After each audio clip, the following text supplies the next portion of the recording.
కొమరంభీం జిల్లా కాగజ్నగర్ పట్టణంలో మున్సిపల్ కార్మికులు చేపట్టిన 19 రోజుల సమ్మె ప్రభుత్వ హామీలతో శుక్రవారం రాత్రి ముగిసింది.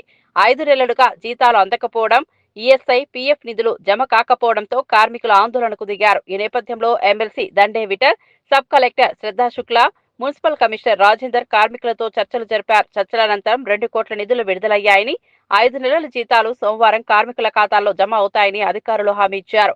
ఈ హామీలతో కార్మికులు సమ్మెను విరమించారు. గత నెల 22 నుంచి 141 మంది పారిశుద్ధ్య కార్మికులు, అలాగే 29 నుంచి 32 మంది నీటి సరఫరా, ఎలక్ట్రికల్ విభాగాల కార్మికులు సమ్మెలో పాల్గొన్నారు.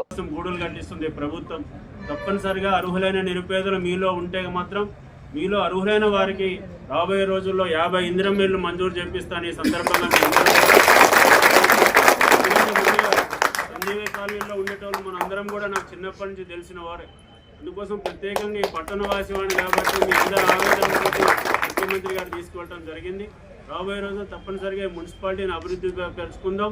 ముఖ్యంగా ఈ మున్సిపాలిటీకి ఆదాయము రాబడిని పెంచుకుందాం. ఖర్చులు దుబారా ఖర్చులను తగ్గించుకుందాం. ఎక్కడైతే అక్రమాలు ఏమైనా జరుగుతున్నా కూడా మా దృష్టికి తీసుకురండి. దీని ఒక మంచి ఆదర్శ మున్సిపాలిటీగా తీర్చిదిద్దుకుందాం.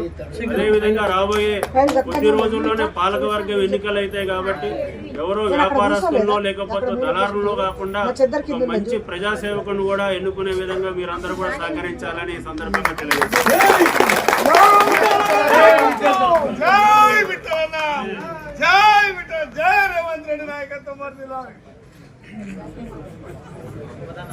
జై కాంగ్రెస్, జై కాంగ్రెస్.